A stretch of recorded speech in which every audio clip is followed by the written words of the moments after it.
Un yuyo, que era muy fácil de producir, que tirás una semilla, nos educamos con eso, y el campo brota de producción. Esto es una planta de soja. Vamos a hablar de soja, maíz, trigo, girasol, de las decisiones que tiene un productor agropecuario día a día, de los problemas y de las oportunidades que tiene la Argentina para esto. Llovió mucho. En los 80 cambió el clima, ¿no? Se entró en un ciclo nuevo que duró hasta, digamos, principio de los 2000. Ahí son 10 años No importa, es un periodo de tiempo, ¿no? Comportamiento de precios a lo largo del año. Ok. Septiembre es el equivalente, septiembre y octubre, digamos, es el equivalente a nuestro otoño. En Estados Unidos los productores no tienen obligación de tributar sobre las existencias que tienen al 31 de diciembre. No hay país más parecido en términos de matriz productiva agrícola y pecuaria a los Estados Unidos que la Argentina, y viceversa. Yo en una hora casi hice la cosecha de una espiga. Hicimos lo posible, muchachos. ¿Sabes cuántas espigas procesa una máquina? ¿Cuántas? Hace 10 hectáreas por hora y cada hectárea tiene 80.000. Ahí termina. Tenés 800.000 espigas en una hora. Apostemos, juguémonos a retenciones cero. El país vuela. El país.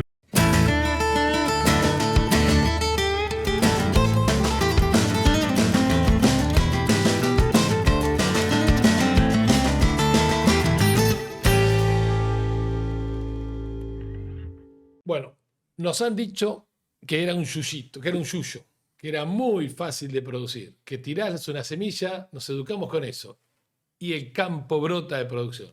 Esto es una planta de soja. Hoy vamos a hablar y vamos a tratar de ir cosechando mientras hablamos cómo es que se rompe la chaucha y salen los granitos de soja. A ver si lo pueden ver mi amigo productor, mi amigo editor.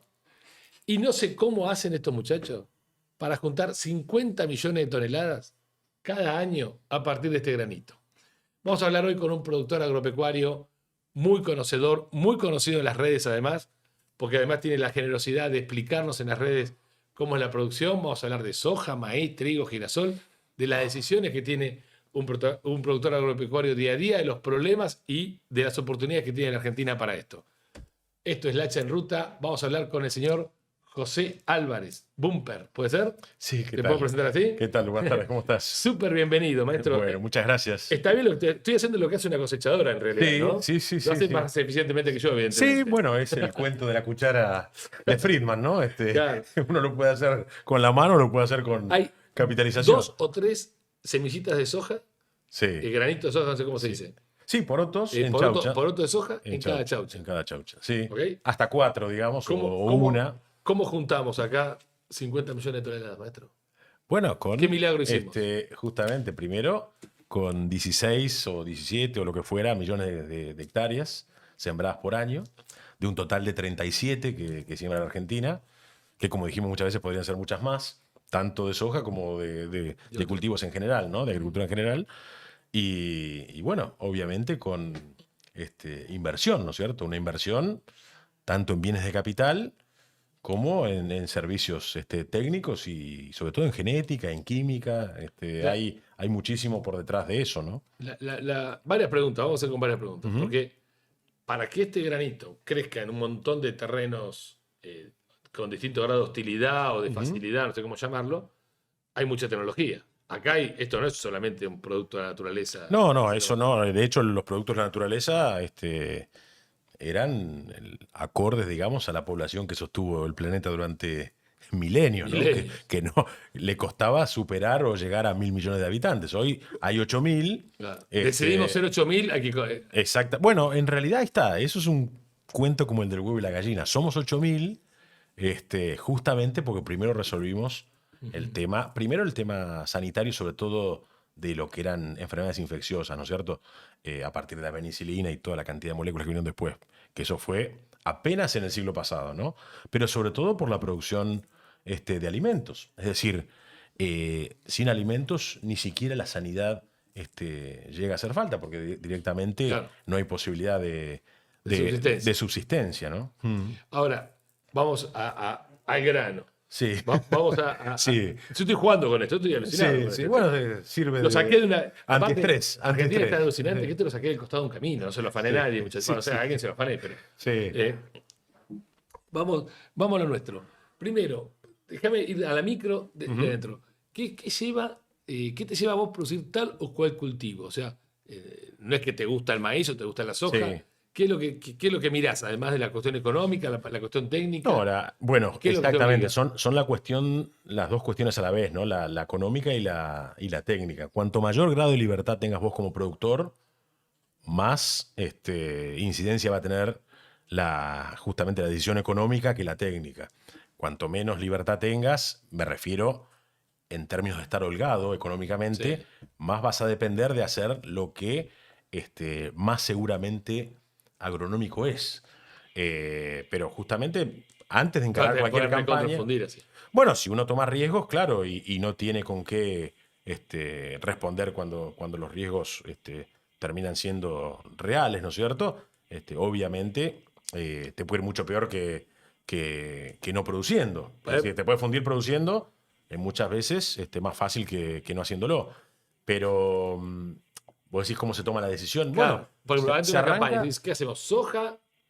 Se arranca, se tiene en cuenta, por supuesto, la parte técnica, pero fundamentalmente se hace un margen bruto proyectado de cada cultivo, es decir, o de cada actividad. Y ahí mirás los precios, el Ahí rinde que mirás, podés tener, ahí vos podés la tener inversión. tres tipos de predicciones en cuanto a precios, es decir, precios medios de los últimos años, precios bajos, precios altos, y rendimientos medios, rendimientos bajos y rendimientos altos. Salvo que estés en una zona donde, bueno, podés contar con riego y la parte de, digamos, de riesgo climático lo podés morigerar prácticamente en su totalidad, ¿no es cierto? Quedan otro tipo de riesgos, bueno, Sí. sanitarios o, bueno, o de algún evento como por ejemplo la piedra o lo que fuera, pero generalmente, siendo la Argentina un productor en secano, fundamentalmente, porque de los 37 millones y pico de hectáreas que se producen, sobre las cuales se producen, hay solamente 2 millones con riego, y son generalmente cultivos de alto valor, no son cultivos generales Estamos vivos de casualidad. O sea que extensivos. Argentina Estamos, bueno, subsiste con 2 de cada 37 millones de hectáreas. sí, el 35 no la 5%. regamos y El 2 la 5%, regamos. el Mirá vos. 5%, cuando en realidad hay una discusión entre los técnicos que dicen que obviamente la cantidad de superficie que podría ser regada, algunos dicen 16 millones, otros dicen menos.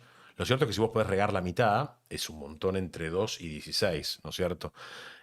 Igualmente tampoco hay que tomar el riego como algo blanco-negro. En los países en los cuales la gente puede deducir impuestos de la compra de bienes de capital de manera con amortización acelerada, digamos, mucha gente compra el equipo como reaseguro y probablemente lo usa uno cada 5 años. Epa. No es un proyecto que uno lo usa todos los años y si yo no lo voy a usar todos los años no es viable la inversión. No. Es como el grupo electrógeno de tu casa. Se Es corta la luz, exactamente. se corta el agua. Es costo de regas. oportunidad cero. Qué bueno. Si vos en vez de entregar un cheque al fisco, comprás un bien de capital. El fisco termina recaudando igual porque obviamente está el que produce o importa el equipo de riego, el que lo mantiene, bueno, es decir, no se pierden recursos para el Estado, pero sí se aumenta la capitalización, que en realidad es la diferencia, como dijimos hoy, entre sacar los granos a mano, sacarlo con una cosechadora Ojo que venga que bien. arrasa y produce 120.000 kilos por, Pero, a ver, por hora, ¿no es cierto? me estás tirando primero un dato bárbaro. ¿Cómo? Fíjate, no nos damos cuenta cuánto incide la cuestión impositiva. Bueno, es todo. Es todo. Es todo. En Argentina es todo.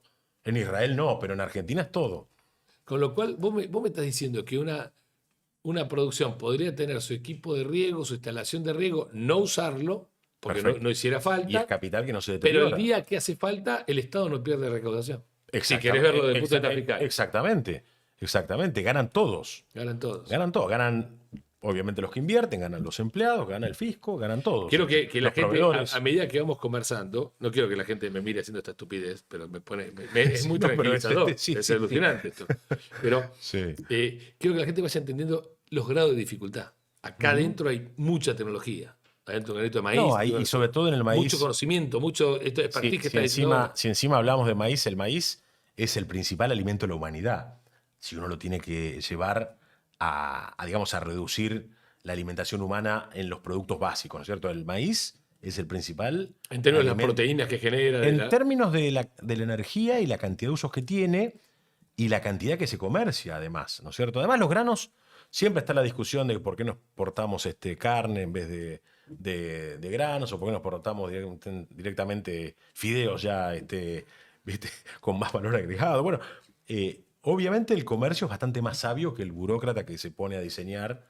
Ese tipo de cosas. Sí, exactamente. En una ciudad lo que debería producir un país, ¿no es cierto? Pero lo cierto es que esto, además de tener 300 usos industriales, ¿no es cierto? Que uno lo ve porque hoy, de hecho, El maíz tiene 300 usos 300 industriales. usos hasta hoy, ¿no es cierto? Podía tener mucho más, porque una vez que lo transformás en alcohol y en plástico, puedes hacer lo que quieras. De hecho, está a un paso, digamos, o sea, se hace fácil y después tenés desde excipientes de medicamentos hasta las papas que vos ves con forma, que en realidad tienen Ya bien interesante. almidón de maíz. Bueno, hay muchísimos usos. Hasta la tinta de las lapiceras tiene Acá, derivados en de esta maíz. lámina hay maíz. La carrocería, Qué la loco. carrocería de ciertos vehículos, bueno, de maquinaria agrícola, muchos, hace muchos años, hace más de 30, pero incluso hay vehículos que tienen carrocería hecha a partir de maíz y soja, ¿no es cierto?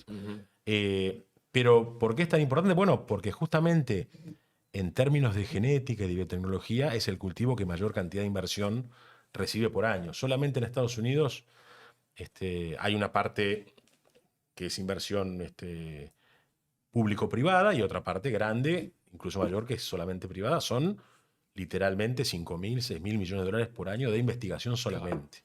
Entre todas las... Y todo eso te lo permite el precio lleno, es decir, las retenciones cero. Sí, Entre otras el cosas. comercio y el comercio mundial, ¿no es cierto? Porque gran parte, digamos, la investigación está ahí justamente en ese tipo de países, ¿no? Contame el argumento que alguna vez hemos conversado de, haciendo la cuenta, si querés, de esta cuestión del valor agregado. Obviamente no estamos en contra del valor agregado, yo agrego No, valor, por pero, supuesto, claro. pero ¿cuál es la base? ¿Cómo es conceptualmente? Valor agregado No. sobre precio lleno, sino que piola. Claro, conceptualmente, valor agregado es todo lo que justamente hace que el producto final, luego de la transformación, termine teniendo un valor superior al valor original de la materia prima más el costo de transformación. Y además tiene que ser algo demandado. Es decir, si esto vale 100 y yo le agrego, lo mojo, digamos, poner algo, y pasa a valer 120 y lo vendo a 130, obviamente ahí hubo valor agregado. Ahora, si para que la mojadura de la espiga sea rentable lo tengo que pagar 60 y después al maíz mojado lo vendo a 80, evidentemente Hay valor restado. hay valor restado. Hay valor agregado, pero Bueno, sobre lo que le afane a alguno. es el equivalente a armar electrodomésticos de los cuales el 95% de las piezas son importadas. Claro. Es mucho más caro traerlo desarmado y armarlo que traerlo directamente. Si vas a importar todos los componentes... Ahora, ¿y qué crees que nos pasa que no podemos pagar los precios llenos de esto? Bueno, porque Argentina ¿O por qué lo hacemos? viene 80 años diciendo que hay que combatir el capital. De vuelta. Antes se separaba la mazorca así. Alguien hizo esto. Y los hórreos en España, ¿qué son? Los hórreos en España son casitas, aparte, sobre todo en una zona en el norte, ¿no? Donde llueven Vamos a seguir cosechando. 200 días al año, a los cuales se cuelgan las espigas, se secan y después la gente las desgranaba a mano o a palos. Es decir, en el trigo se cortaba, se ataba en gavillas, se dejaba parado, se secaba y después se cosechaba a palos. Bueno, obviamente eso requería muchísima gente. Había familias enteras y la gente, de hecho, tenía hijos para poder tener capacidad de trabajo, porque era todo a mano. Había un buey que nadie se lo comía porque justamente el buey servía de fuerza de trabajo. Nadie comía carne vacuna, digamos, ¿no? Era como si fuera a comerse un tractor hoy, el buey, ¿no? Eso, cuando uno empieza a capitalizar a una empresa o una actividad o lo que fuera, cada persona produce el equivalente a lo que producían 200 personas hace 100 años. Así de fácil. Obviamente gana mucho más que lo que ganaban los otros 200 juntos. Yendo a la guerra justamente para poder comer, ¿no? Ahora, contémonos. En la década del 90, con tipo de cambio bajo y retenciones cero, se duplicó la producción agropecuaria. ¿Puede volver a pasar eso? Sí, puede volver a pasar perfectamente, porque de hecho lo acaba de hacer Brasil en los últimos 20 años, en lo que va del siglo, digamos, ¿no? Brasil duplicó. Brasil más que duplicó la producción. Más que duplicó. Y no es todo incorporación de áreas nuevas, ¿eh? Muchísimo es rendimiento, es decir, unidades por unidad de superficie. Pregúntame, me pongo el abogado del diablo. ¿Estamos preparados para eso? O sea, ¿el productor está preparado para eso? Sí, el productor obviamente estaría mucho mejor si hubiera tenido acceso a los recursos que generó, que no lo tuvo, digamos, ¿no? Pero bueno, el salto grande que hubo en los 90, a pesar del dólar barato, que como decíamos hace un rato, representó duplicar la producción anual que tenía a principios de la década del 80. Es decir, la marca que le había llevado 150 años lograr, la duplicó en 10, solamente por eliminar los derechos de exportación y unificar el tipo de cambio. Solamente con eso, pues de hecho no había crédito. Es decir, vos querías sacar un crédito en dólares en los 90 y valía 16% anual. Sí, o sea, no había actividad productiva que diera como para pagar un crédito en dólares, ¿no? De vuelta, muchos se quejaban que también el dólar incluso estaba con atrasado. varios episodios de inundaciones complicadas. Climáticamente. También, porque de me hecho acuerdo hubo un bastante periodo mal. que llovía, sobre todo en los 80 también llovió mucho. En los 80 cambió el clima, ¿no? Se entró en un ciclo nuevo que duró hasta, digamos, principio de los 2000. Hoy estamos en un periodo más seco, ¿no? Que después obviamente va a volver, porque son ciclos de 20, 30 años. Cambio climático y descambio climático. No, es lo que pasó siempre, ¿no es cierto? Uno ve Estamos midiendo lo que pasó siempre, en realidad. por qué hay ciertos accidentes geográficos en algunas zonas y uno entiende por qué están ahí. Bueno, así como hay bosques petrificados en la Patagonia, en el medio del desierto, o hay canto rodado en el medio de la meseta, o hay conchilla 100 kilómetros adentro de la provincia de Buenos Aires, es porque en algún momento hubo agua, hubo mar. Sí, y dime una cosa, si yo fuera funcionario de cualquier gobierno, te diría, loco, sos productor agropecuario, liquide. De cualquier gobierno en toda la historia argentina. Sí. Sí, porque eso es común a todos, digamos, los gobiernos, ¿no? ¿Y sí. dame el argumento por qué sí, por qué no? Bueno, yo creo que el que produce sabe mejor cuándo vender que el que solamente está buscando. Traduzcamos, digamos, liquidar es vender, es que el productor salga. Sí, liquidar es que el exportador deposite el producido de las ventas al exterior en forma de dólares en el Banco Central o en el mercado único y libre de cambios o donde fuera, y este mercado o banco proceda a transformarlo en pesos y obviamente darle.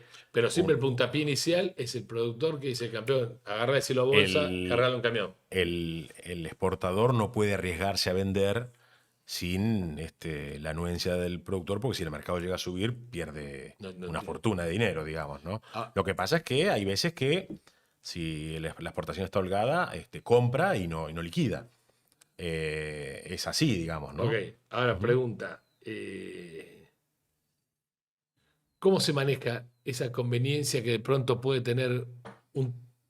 Me pongo en descriptor, yo tengo mi posición, por supuesto, ¿no? Pero déjame hacer una pregunta lo más objetiva posible. Esa conveniencia que de pronto tiene un secretario de Hacienda y loco, vamos, decidan largar el silo bolsa porque necesito dólares, necesito pesos, lo que sea, con la conveniencia del país. Es decir... Bueno, ahí yo había traído una imagen, creo que era la segunda imagen era.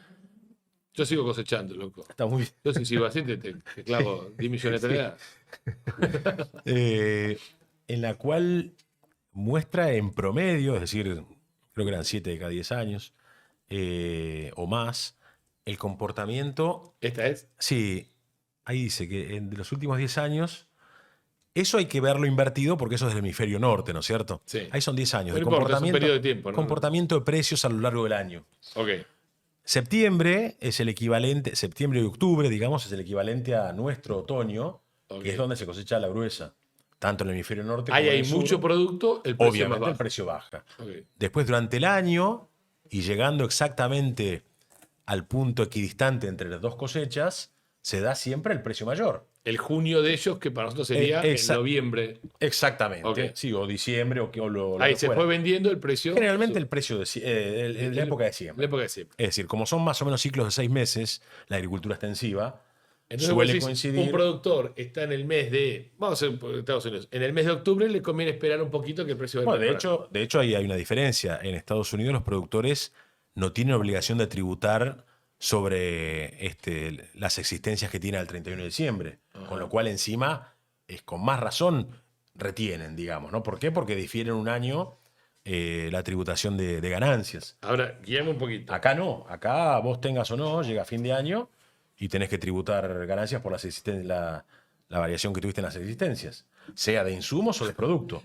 Con lo cual hasta es falso justamente que el Estado no cobra si alguien no vende, porque el Estado cobra igual. Porque llega el 31 de diciembre y te dice cuánto tenés de maíz, cuánto tenés de soja, cuánto tenés de trigo. Ganaste tanto, punga. No, tenés tanto de no ganaste porque no lo vendiste, tenés tanto de existencias, pagás igual, 35%. Ok, ahora te pregunto. Ujú. Y porque llega la cosecha y nosotros creemos que esa cosecha va a entrar todos los barcos y va a estar los dólares al otro día, pues dicen el periodo alto de No, dólares. Podría no serlo. Bueno, cuanto mayor presión fiscal haya, menos gente puede especular con la retención de granos. Es así, eso por supuesto. Es decir, si vos tenés impuestos municipales y provinciales caros, que después, bueno, podemos discutir que ¿Qué se hace? al mismo tiempo no va nada, digamos, no va nada, digamos, ¿no? Porque en realidad es un tributo sin contraprestación, porque no hay rutas, no hay caminos, no hay nada, los puertos son privados, ferrocarril tampoco hay más. Esos impuestos obviamente presionan y obviamente después están las cuentas, digamos. Por eso es que uno, cuando tiene cierta liquidez, tampoco tiene obligación de salir desesperado a vender para pagar cuentas.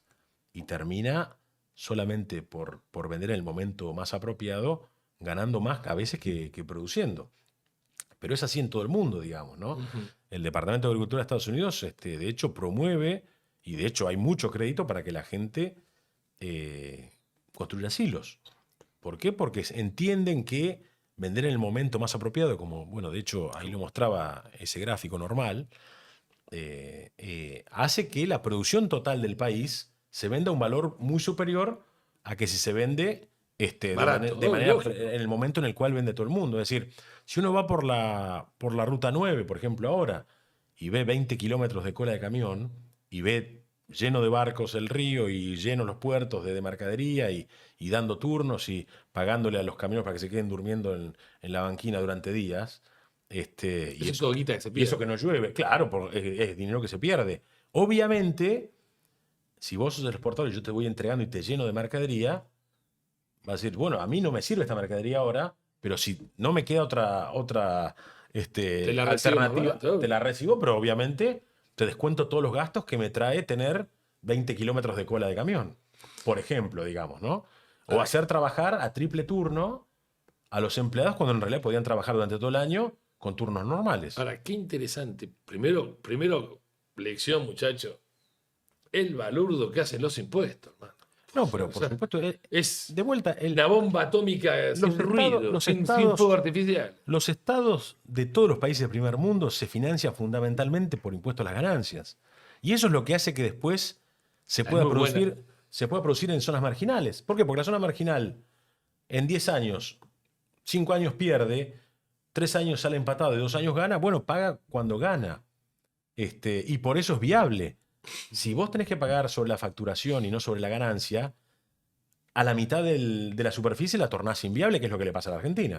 Porque vos sos como un grano de trigo, vos tenés mucha propiedad, me estás diciendo muchas cosas a la vez. Primero, Sí. si el principal tributo en estos países es Sí. el impuesto a las ganancias, Sí. cualquier cosa que hagas perder guita, estás yendo contra la tributación. Bueno, Un camión que espera dos exactamente, días, exactamente. paga menos impuesto a la ganancia el Exactamente. productor o el Sí. exportador o alguno de ellos. Y la segunda que estás diciendo que va más rápido y no sé si la pesqué bien, me está diciendo, si cobráramos sobre ganancias y no sobre facturación, lugares que hoy ves vírgenes que no se producen, se podría producir, porque el riesgo lo comparte con el Estado. Dice, mira, Paga- campeón, perdí plata, paga listo, cuando nadie, gana. nadie recauda. Paga cuando gana. Y otra cosa. Pero eso haría actividad La en un y la capitalización. Es decir, porque es la otra contraparte del impuesto a las ganancias. Si vos vas a una zona marginal en la cual no hay nada y empezás primero a desmontar, después a nivelar, después a hacer, sean canales Claro. o perforaciones, Le diste valor a un campo. todo el campo costaba $300, vos le pusiste $3.000 arriba, el campo termina valiendo $3.300 a lo largo del tiempo y no pagaste ganancia durante años e incorporaste eso a la matriz productiva, cosa que no va a ocurrir nunca. Es decir, si vos le cobraras, por ejemplo, a YPF o a un montón de empresas y no les dejaras descontar nada de toda la inversión que hacen, bueno, directamente no habría nadie perforando a 3.000 metros de profundidad y de costado Claro, para llegar claro. al Van a petróleo, lo marginal por eso. al petróleo solidificado, digamos, Sí, ¿no? última pregunta argentina y permitidme hacerte una pregunta de afuera. ¿Por qué pasa esto que al campo al campo, a la producción agropecuaria, le exigen más y conceptualmente cosas distintas que no le exigen otras industrias. Por ejemplo, nadie le dice a los mineros liquiden. Primero- Baja el precio de la minería, el tipo larga todo el campamento y no produce hasta dentro de 20 años. Dinero calienta. por dos razones, ¿no es cierto? Primero, porque el 85% de los dólares que entran y quedan, una cosa es que entren, otra cosa es que queden, en el país provienen de la agroindustria. Punto uno, digamos. El 85%, obviamente cuando vos lo expresás en PBI cae porque obviamente hay un montón de actividades. Pero en lo que respecta a divisas, y a divisas que entran, que luego son las que le dan movimiento a toda la economía nacional, ¿Entran y queden? ¿Qué significa? la diferencia entre la balanza comercial. Claro, ok, está bien. Es decir, importás fertilizantes, importás algo de maquinaria, mucha menos de la que debería ser, y mucho menos fertilizante del que debería ser, y exportás esa cuenta de dólares netos del país, el 85% se le atribuye, y es real, a la producción agrícola, a la producción pecuaria y a la agroindustria, que es lo mismo, digamos, ¿no? Tampoco sirve separarla. Totalmente. Es decir, un por eso- frigorífico, una fábrica de maquinaria y una fábrica de fertilizantes y el productor es la misma industria, digamos. Por ¿no? eso se le exige más. Porque, Y- porque tiene el 85% de los dólares que vienen al país. Y hay otro tema también no menor. Y no se le valora que todos los años meten un vaca muerta. Es mucho más del Es mucho más. Sí, mucho más que la inversión. Todos los de años vaca muerta. invierten más que lo que invierte vaca Y muerta. bueno, ahí en juego, si vos tomás 37 millones de hectáreas, le podés poner el valor de la tierra de costo de oportunidad o no. Pero si no se lo pones, son 30.000 millones de dólares. Claro. Solamente, qué boludo. solamente Tiene el de valor- insumo. Claro. Si fueran 1.000, son 37.000 millones de dólares. Y el Supongamos costo que son- de oportunidad lo tenés que supongamos poner. que son 600, 700, 800 según el cultivo, ¿no es cierto? Lo que fuera, son 30.000 millones de dólares todos los años. Después tenés toda la incorporación de bienes de capital, que la Argentina en eso tiene un parque obsoleto de maquinarias comparada con Brasil y con Estados Unidos como los dos principales competidores. Para Argentina es número 3 mundial, después de Estados Unidos y Brasil, pero digamos lejos del resto, ¿no? Es el podio, es Estados Unidos, Brasil y Argentina. Obviamente siendo el ambiente productivo mucho más parecido al de Estados Unidos que el de Brasil, porque Brasil tiene costos mucho mayores que la Argentina, porque tiene toda la agricultura encerrada entre los trópicos, con sin número de Y malezas, aún sin así- número de enfermedades. Y ese milagro lo hizo por libertad, porque no lo subsidiaron. Brasil hizo ese milagro, porque exactamente es un milagro, porque la contrapartida de Qué Brasil... bronca me ha reconocerse los brasileños. Perdón, ¿no? Pero es así. Bueno, es así. Vos vas a los organismos técnicos equivalentes a los nuestros y son todos PhD, digamos, los colegas que están justamente en investigación. Aparte, fueron los primeros que lo hicieron. Porque el único lugar donde se repite el mismo ambiente que que Brasil es en África Central. Bueno, ahí ves lo que es África Central. Tiene la mayor concentración de desnutridos del mundo. Y del otro lado del charco, porque de hecho, justamente el nordeste brasileño calza justo. en la isla de Fernando Po, ahí en Guinea Ecuatorial. Porque de hecho era lo mismo, ¿no? Pero tienen los mismos suelos, el mismo clima, o sea, las mismas temperaturas, digamos, la misma cantidad de días libres de helada y las mismas precipitaciones.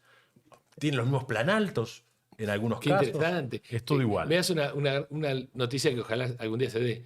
El día que África Central tenga buenas instituciones, se va a alimentar sólido. El día que exactamente, el día Porque que... hay 400 millones de hectáreas.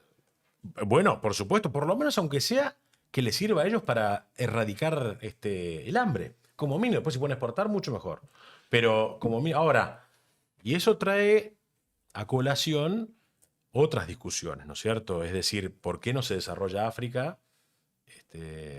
¿Y por qué sí se desarrolla en otros países? Bueno, eso es un tema, digamos, no es solamente educación. No, son las Ahí hay mucha institucionalidad. hay de todo. Sí, digamos. Sí, te tengo que preguntar. sí. Producís acá y producís en Estados Unidos. Ujú. No sé que vos sos más joven que yo, pero yo No, poco. cuando era chico, Sí. en la parte de atrás de la razón estaban las 7 diferencias. Sí, Para mí era, sí. era Sí, la me acuerdo. enciclopedia británica, Sí, era estaba ese juego. Pelo pincho y cachirula estaba también. Sí. Bueno, dame 7 diferencias, 7 ventajas. ¿Cómo es la mano? Bueno, es El además, mismo campo de- es además, justamente, es muy pertinente la pregunta y muy pertinente la comparación, porque de hecho, como dije, no hay país más parecido en términos de matriz productiva agrícola y pecuaria a los Estados Unidos que la Argentina, y viceversa, ¿no es cierto? Obviamente, ellos con una escala que es más del triple, ¿no es cierto? Pero es así. No hay ningún país, porque ni Canadá es parecido a Estados Unidos, ni México es parecido a Estados Unidos, ni Brasil es parecido a Argentina. Ucrania y esa cosa tampoco. Ucrania sí, pero bueno, Ucrania tiene. Un tiro todos los Es días. es más chico también. Y tuvo, sí, obviamente, 40 y pico de años de comunismo puro, ¿no es cierto? Que eso también lo atrasó y bueno, hubo también diferencias en el acceso a la tierra. Después se partió en minifundios, todos los minifundios obviamente como no podían Una explotar, lo hectárea o alquilaban. 50 o 100 hectáreas de soja producidas en Estados Unidos. 50, la misma hectárea, más o menos un campo medianamente Sí. parecido Ujú. en Argentina. No te voy a decir quién Sí, te deja más las guita, porque diferencias. no me quiero meter, pero dame la diferencia hasta de producir No, bueno, del quilombo cotidiano. justamente, la diferencia es que al no tener impuestos sobre el bruto, vos podés seguir agregando unidades de insumos hasta que la naturaleza te dice basta. Y acá vos te retraés. Es decir, vamos a poner un ejemplo. Es lo mismo que tener un restaurante abierto las 24 horas en el medio de, no sé, de la avenida Michigan o la Quinta Avenida, lo que quieras, y con el mismo capital tener un comercio que abre de 8 a 16 en el microcentro, que no puede abrir los fines de semana, Tenés que después de las 16 horas no se puede andar porque hay inseguridad, hay basura tirada por todos lados. Bueno, Claro, es lo mismo, es lo mismo. es el mismo capital. ¿Por qué? Porque justamente el primero, el de acá, se tiene que concentrar en lo que más rentable es a corto plazo y el otro se concentra en lo que más rentable es a largo plazo. Ahí te explica por qué el valor de una hectárea ya cuesta Vale, 2, 3 veces. No en sé. algún momento era el triple. Hoy está más estrecho, pero Ok. hoy será 2,5 veces, pero era el triple, O ¿no? sea, la misma hectárea que produce lo mismo, Sí. el capital vale el doble. Punto. O el triple. O el- Exactamente. Bueno, y en lo marginal es 10-1. Ahí está el tema. ¿Por qué? Porque el de acá no puede producir. Y el de allá produce igual. Ahora, última. Ahora sí, Sí. casi última. Porque la verdad que se pasa rápido la hora y es buenísimo esto. Vos, productor, en el día a día, en el minuto a Ujú. minuto, ¿estás más cómodo, más fácil? ¿El financiamiento es más quilombo, los papeleríos? Allá, acá, ¿cómo es la mano? ¿Se puede No, comparar? bueno, la escala es muy distinta, ¿no es cierto? La escala ya es muy chica comparada a la de acá. La escala de la unidad productiva. La escala mía, digamos, ok. ¿no? Sí, la mía, pero y en general también, ¿no es cierto? Son empresas, en muchos casos, hay empresas gigantescas, hay empresas que hasta cotizan en bolsa, por supuesto, son inmensas, pero en general son empresas menos complejas que las de acá, digamos, ¿no? Que trabaja la misma gente, con algún que otro empleado eventual, eso también obviamente también es más fácil, ¿no? Acá te come su juicio un empleado. Allá hay gente que tiene, por ejemplo, 8 camiones, los tiene parados todo el año, llega el momento de la cosecha y contrata 8 jubilados y los jubilados le cobran por hora y después el jubilado vuelve a su casa y se terminó el vínculo, digamos, ¿no? Hay mucho de eso. ¿Qué queriendo? Este, Y el jubilado se hizo su y el jubilado guitita, ganó su- $5.000 ese mes solamente por manejar un camión algunas horas por día, ¿no? Durante un mes. Pero volviendo a las diferencias que vos preguntabas, ¿no es cierto? La posibilidad de capitalizar la empresa hace el mundo de diferencia. Además, obviamente es consecuencia de la presión fiscal, ¿no es cierto? Pero si vos durante 80 años ponés dinero en el mismo lugar que producís, es imposible que te fundas, aunque vengan 2 o 3 años malos. ¿Por qué? Porque tenés un banco de nutrientes, que es fundamental en la actividad agrícola, al cual no lo secaste, como sí pasa acá, porque acá es todo al límite, ¿no es cierto? Dame el último argumento Sí. esperanzador. Casi te obligo a la respuesta. Sí. Vos limpiás retenciones, bajás a 0 retenciones y no es tanto tiempo para que aumente la recaudación. No, es más, nadie quiere hacer No es que en el 10 años esfuerzo. mejora la recaudación. No, mejora por empezar al año, ¿no es cierto? De ganancias, ¿no? Por supuesto, eso Lógico. va directo. Lo que va en un lado va al otro. Lo que pasa es que la torta se agranda inmediatamente. Rápidamente. Pero no es solamente la torta, vos estás viendo solamente eso. Sí. Es todo lo que conlleva llegar a eso.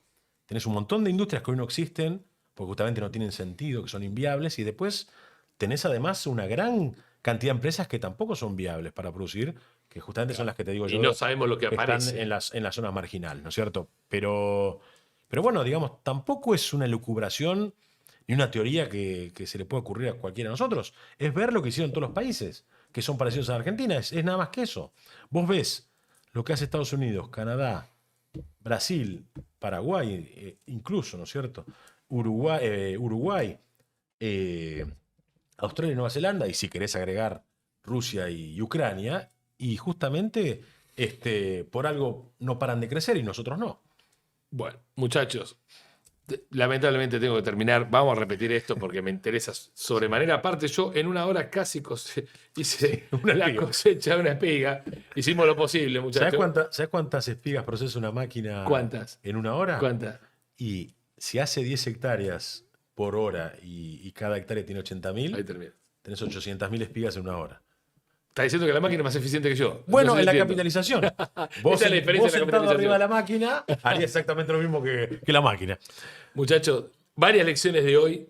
Creo que la primera, apostemos, juguémonos a retenciones cero. El país vuela. El Y país vuela. rápido. Sí. No, y vuelan solamente, perdón, no solamente los que están involucrados en la actividad, sino todos los que están Por eso. en la sociedad, ¿no es cierto? Hoy quedó, pero sumamente demostrado. José, te agradezco No, a vos enormemente. por la invitación. Gracias por ir. Como La siempre. próxima sigo con la soja, muchachos. Sí. Estamos demorados con la. Son mejores las máquinas. Chicos, estamos en Border. Suscríbanse, denle like, compartan, porque si no se pudre. Y esto fue el Hacha en Ruta. Enorme placer. Nos vemos la próxima.